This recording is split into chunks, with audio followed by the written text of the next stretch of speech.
Hello, this is Zankus Watch again. I just wanted to do a quick react to one of our girls' TikToks. Our girl Tara Reade has not been posting on Twitter lately. I think her last post was like some retweet or something from her Instagram that was on June 15th. It's June 20th now. She just hasn't really been hitting the Twitters as much as she used to. She's now on TikTok, and this was posted 19 hours ago. So I would like to react to this. Let's check it out.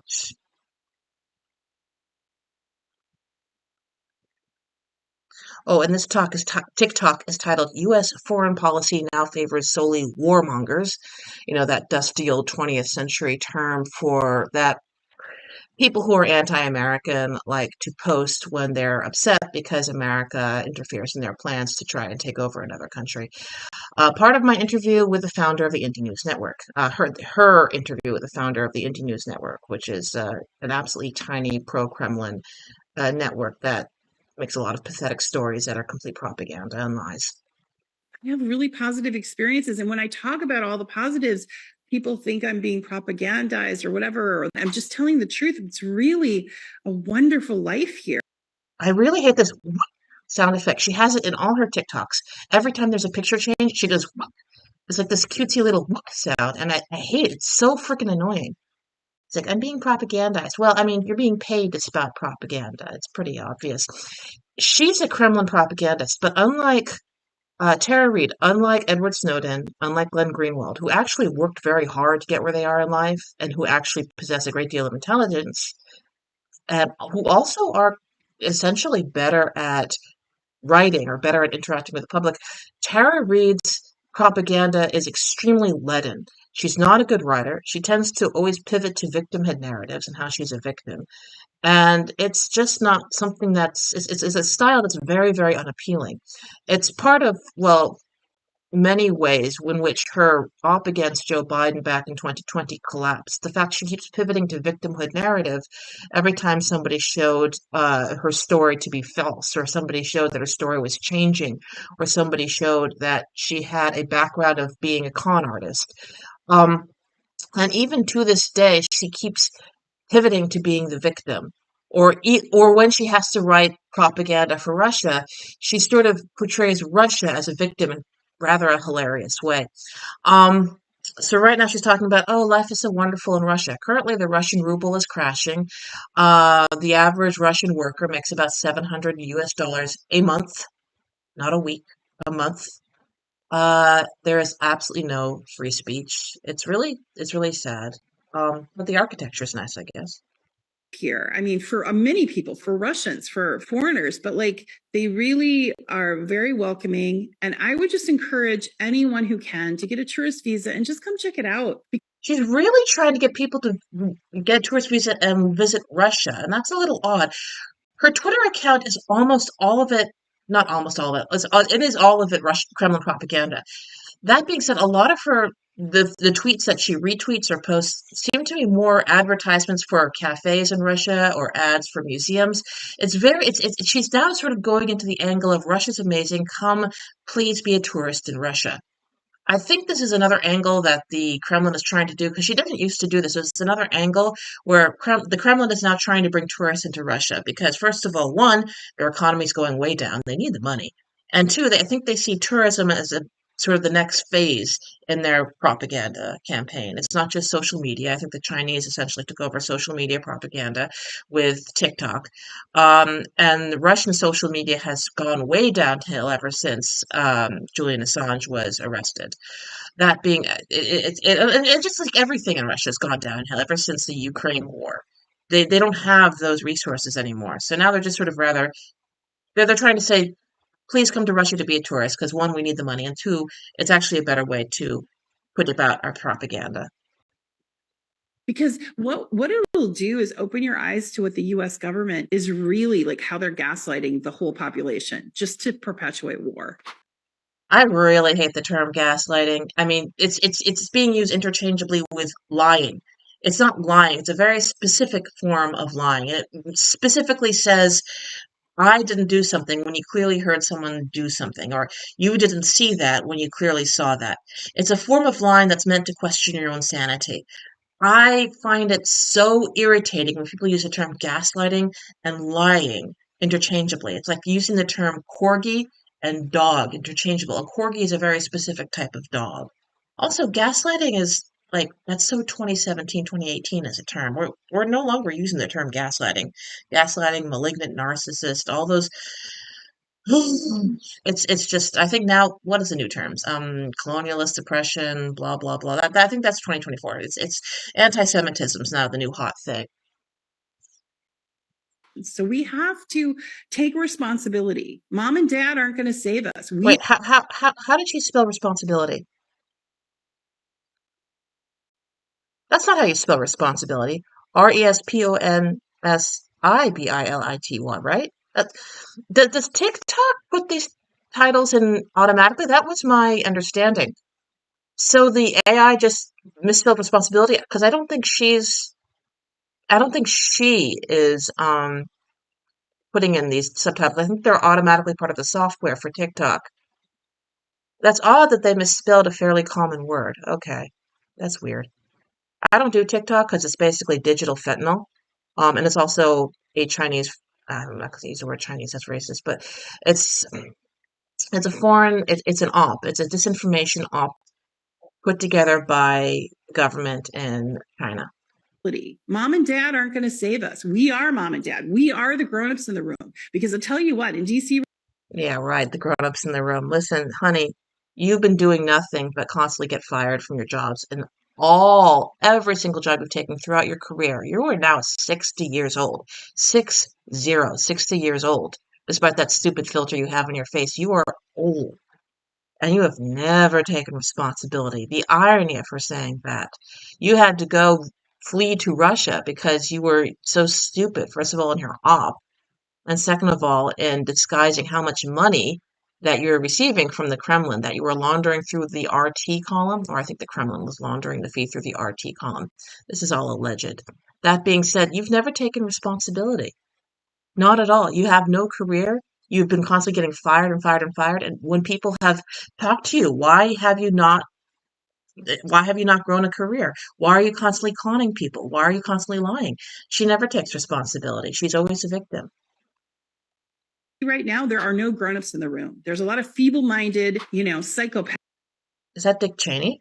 That's Dick Cheney's not in office now. Why is she showing these politicians that aren't in office? That want war because it profits them. But I feel like we've kind of crossed the Rubicon. That's Bill Clinton. He's not in office now. Why? She's just showing random pics of like politicians. It's not about politics, Democrat, Republican. It's not about any of that. It's about good and evil. It's just breaking my heart is what's happening in Gaza. And you see women and children. So she went from tourism, come to Russia, to Gaza. Like, it's so interesting how people just go right to Gaza. It's just sort of, first of all, I know why they're doing it because, first of all, Jews have been reliably good scapegoats.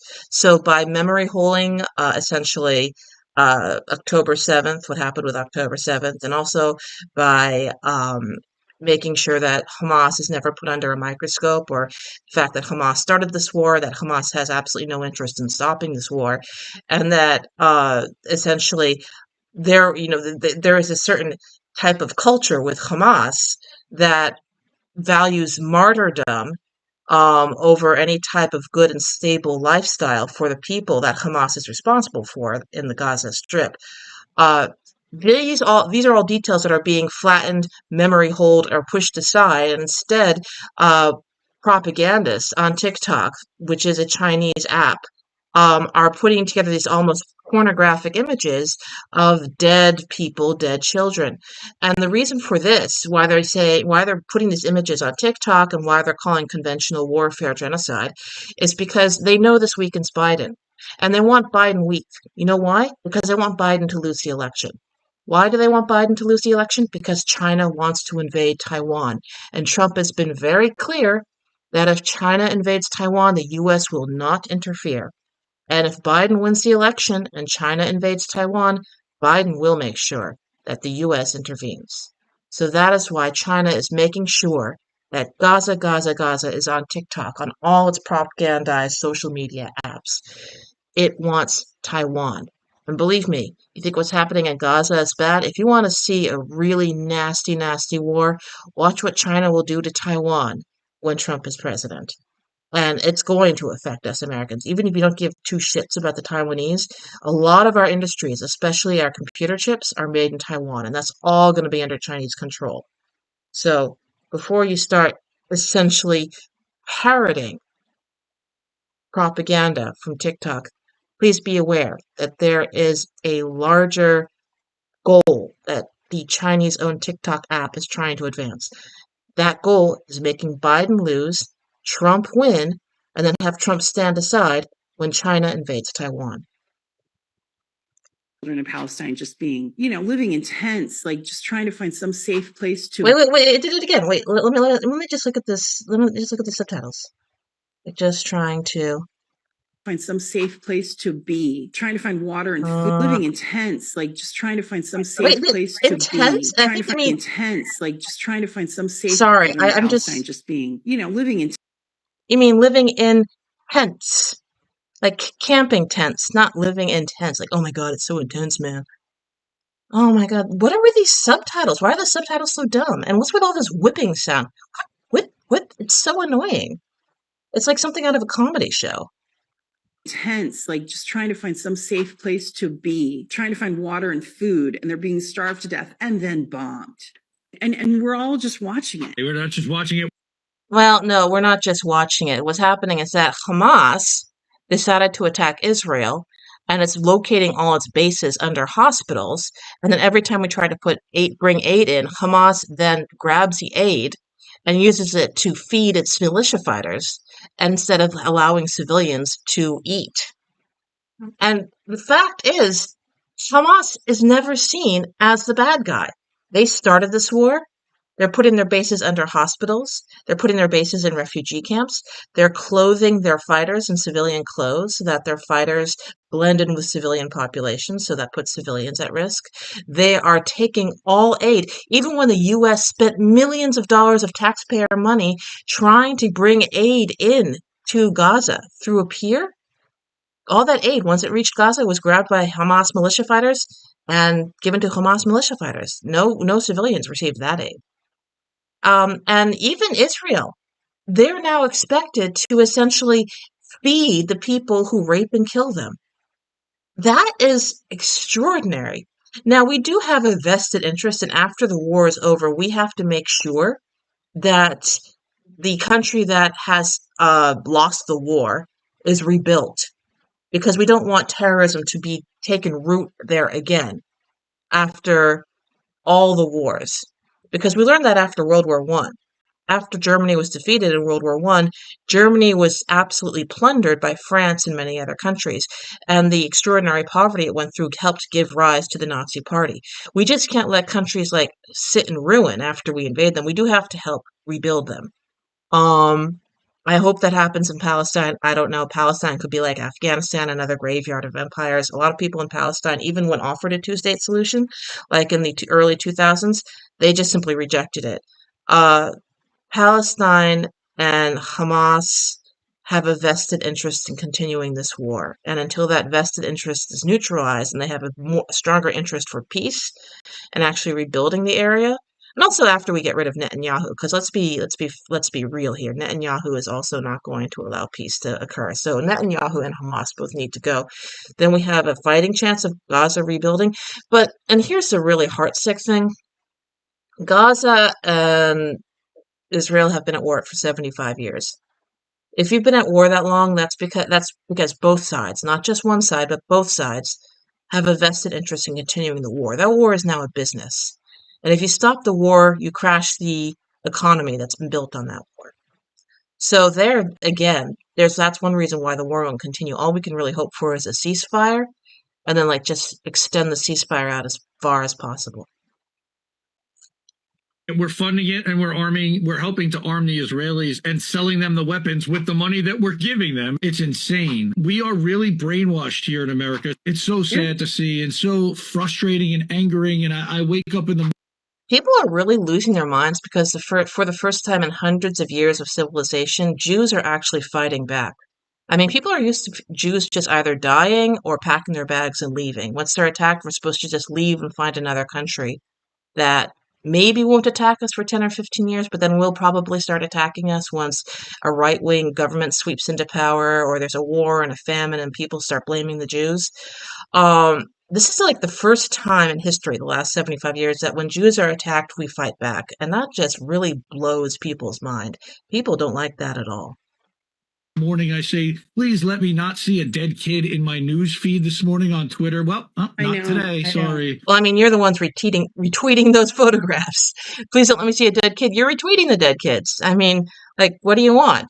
And even if there's a ceasefire, there'll be dead kids in the Sudan. There'll be dead kids in Haiti. Oh, here's a news flash. There are dead kids in the U.S. That's true. There are dead kids everywhere. There are kids dying of cancer. There are kids dying of gunshot wounds. We are the only party that's actually trying to help that are the Democrats, but there will always be dead kids. And that's something that you can help for your own mental health to not see that on your feed. You can help out local aid organizations or like organizations that help refugees or food banks, or if you're a social worker, you could help out with volunteer basis. You can do your own small part in your community to help alleviate suffering. What you're not going to do, or what you're not going to do, is alleviate suffering by retweeting Hamas propaganda, because that's what they do. These children, by splattering their photographs across social media, Hamas is helping to continue the war because they're pipelining people who go from ceasefire now to, oh, there will be no justice until Israel is destroyed. Well, Israel's not going to allow itself to be destroyed. Israel won't be destroyed. So if you're saying the war won't stop until Israel is destroyed, then war is going to continue forever. And that's what people are doing when they put those photographs up on social media. They're helping Hamas continue this war into perpetuity.